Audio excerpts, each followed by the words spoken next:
and gentlemen, welcome to a new video, and today I am going to react to Lithuania.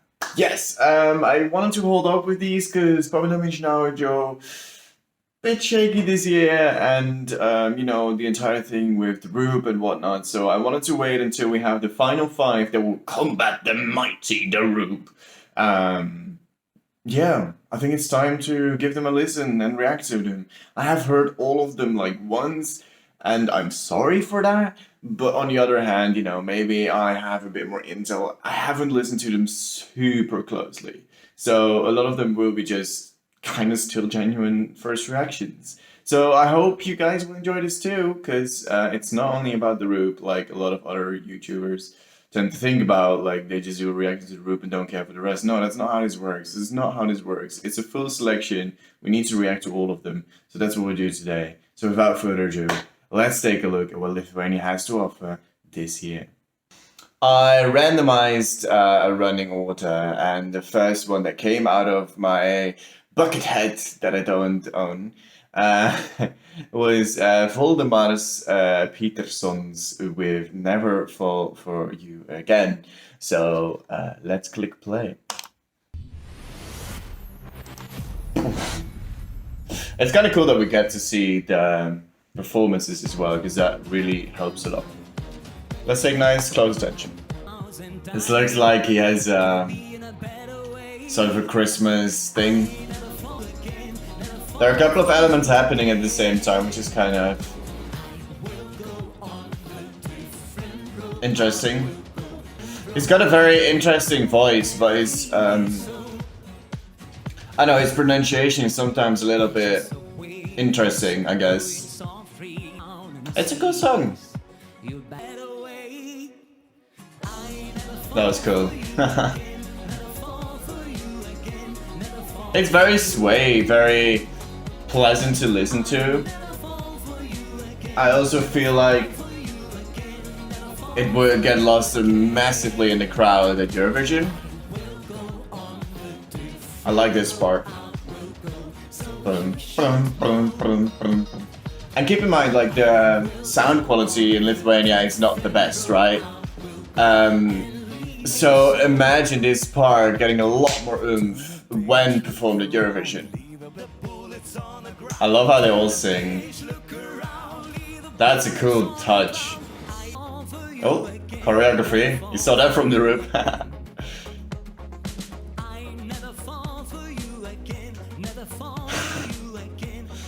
Yeah, let's dab.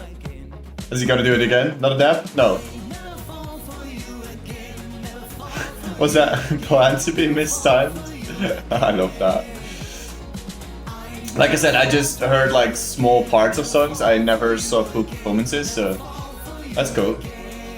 It's already stuck in my head. It's repetitive. Also, I don't mind it as much here. Okay. Not bad. Is it the song? No. No. I mean, they have been participating more often, and I feel like they're starting to get a gist of it. Last year, their song was a little less suited for something like Eurovision or something. This is a good step up, I think. And if they can continue that trend, then maybe in a year or two, they could represent Lithuania. Maybe 3 years, who knows? Like, they have an interesting look to them. They have an interesting sound to them. The guy has a good voice. It just needs to work on his pronunciation maybe a little bit, but also it has some charm in it. I don't hate it. I don't hate it. I don't think it should win, but I don't hate it. It's decent. Yeah. Up next, we have Gebrasi with Where Do You Wanna Go? Let's click play.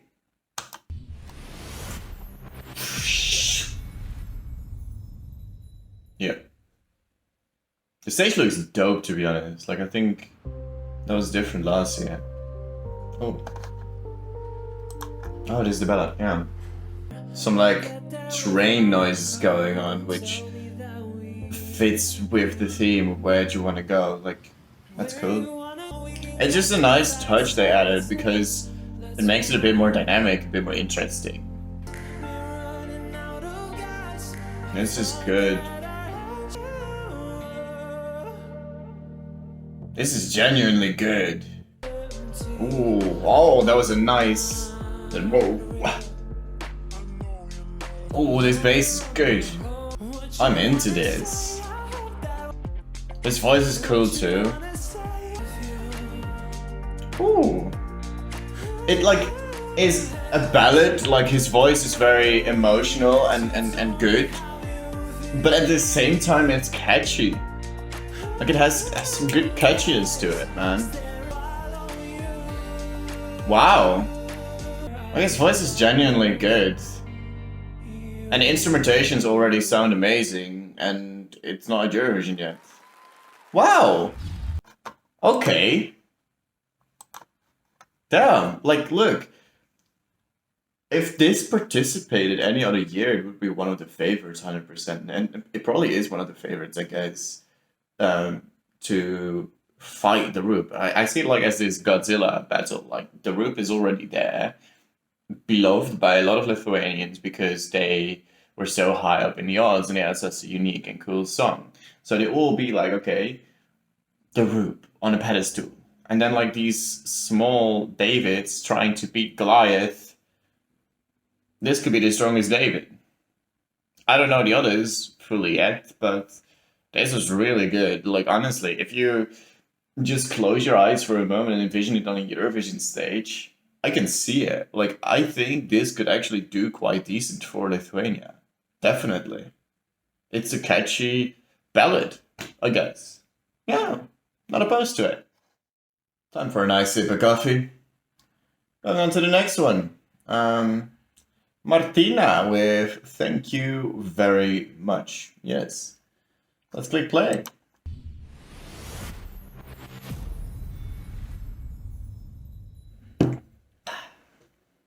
Thank you very much for watching. Subscribe. Okay. Her voice is good too. The stage looks really good. I like that with like the squarish arches and LEDs in the background. I like it. Okay. I'm not sure if the haze on top of the B is the best decision.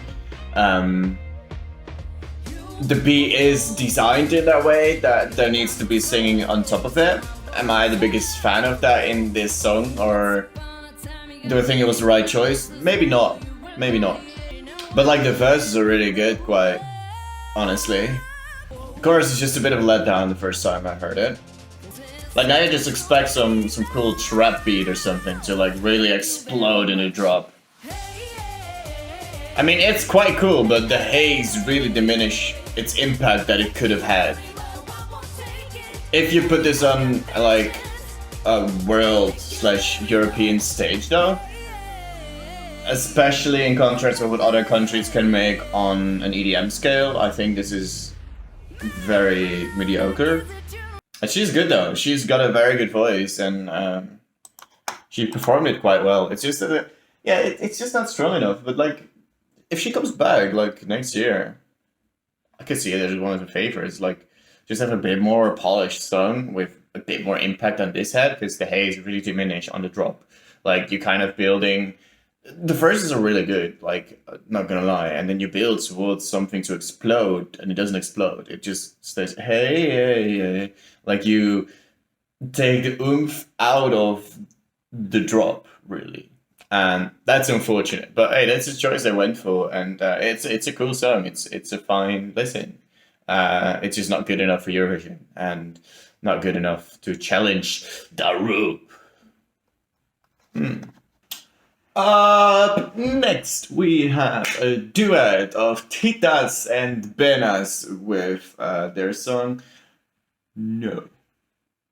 Are we gonna listen to it? Yes. Let's click play.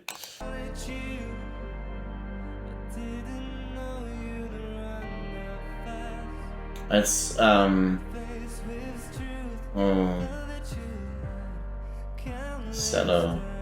I quite like what's happening instrumentally. Like, it doesn't sound like much, but there's some. They made everything rich.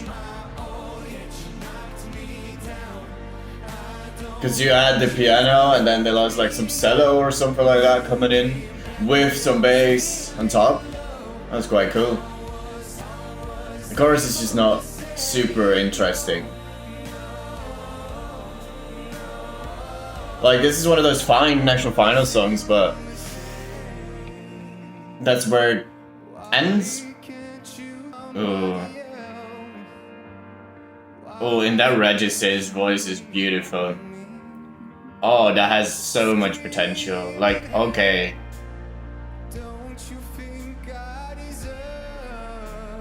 If you can make some mysterious, dark song with his voice next year, like to see it. Would like to see it.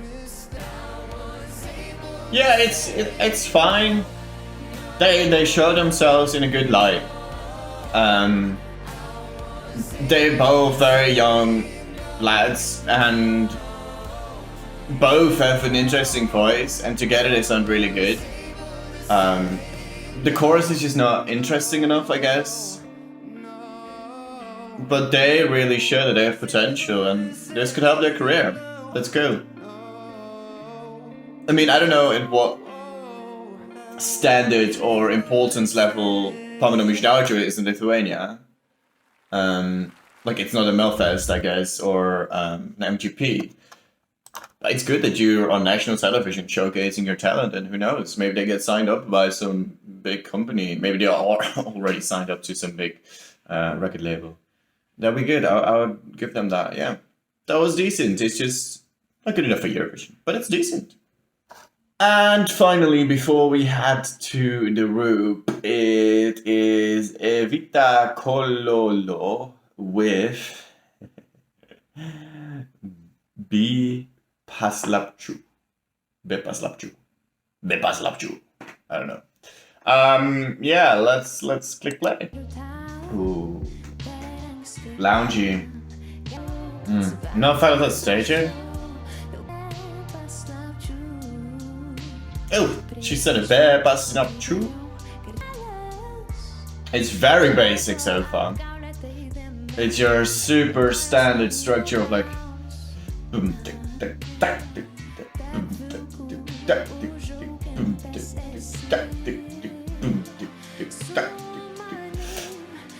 and nothing else is really happening, and it's okay. It's just not really what you want to see at Eurovision or see win. Because literally every single artist can make that, right? Even I could make a song like that. It's not difficult. I can make it on my table. I don't have the instruments in my home. If I had a decent voice, I could make that song. So like, in that regards, it's just not good. Her voice is really cool though. Like, she desperately needs a better song. It's boring me a little bit. And that's just because instrumentally it's so basic. And for me, that bores.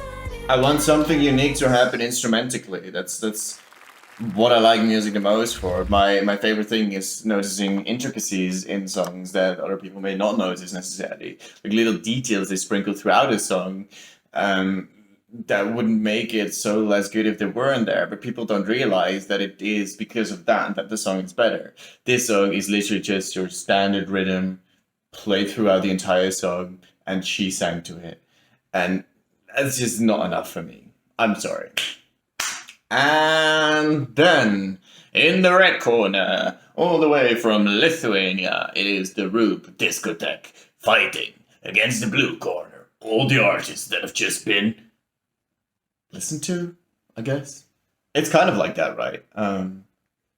Yeah, but it's. I think this is a really good way of doing it, because you could have chosen them internally, but what if they were then like, okay, we're just gonna F around and just send something super random and mediocre. Now they actually had to try to come up with something really good in order to win again, right? And that is really good. On the other hand, they were high up in the odds, so I think in this regard, they would have come up with something good anyways. But still, I think it's a really good way of going by your last year's artist being reselected in a way, because they are heavily favored in the entire competition, but they're not necessarily the winner yet. Like, there could still be a better song. It is time to listen to Roop with Discotheque, and especially watch it live. Yes. Let's click play. Yeah. He is such a great performer. Like, there's something about his aura that you're like immediately gravitated to it, and he just grabs you. Just a little thing. It's really cool. It's so different than anything we've ever had before at Eurovision. Like, On Fire was already quite different. This is on another level. I do have the idea that this was not sung live, so I'm yet to see if he can pull it off as energetically and vocally flawlessly as he does right now. But to be honest, the new backing singing Roop can really be a massive safety net for stuff like that.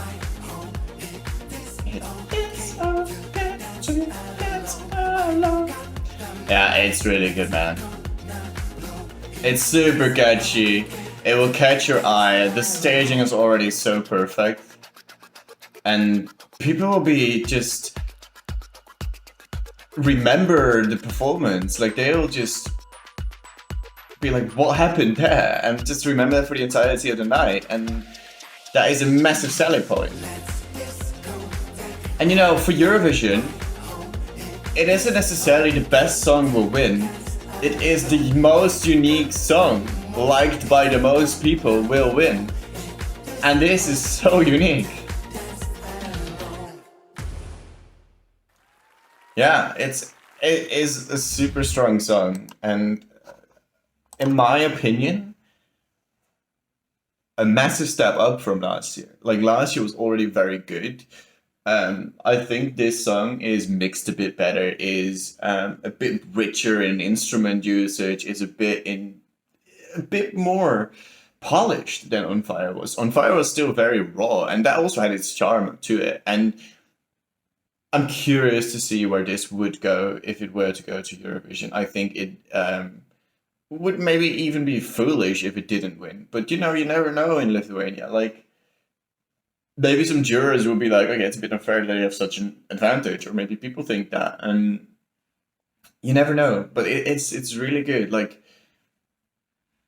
this is probably going to smash the televote, and even at Eurovision, this is going to do so well with the televote. Like, I have no doubt in my mind that the Roop will qualify with this if this were to go to Eurovision.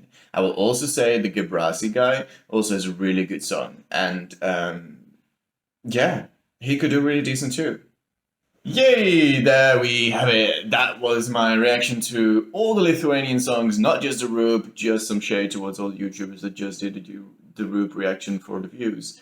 I'm not like that. It's a competition. You should handle it the way it should be handled. It's the same thing as people just only reacting to Kaino. Like, that rubbed me the wrong way, man. Like, it's more than just Kaino participating. Like, just doesn't sit right with me. So I felt like doing it like this, and that's what we're doing right now.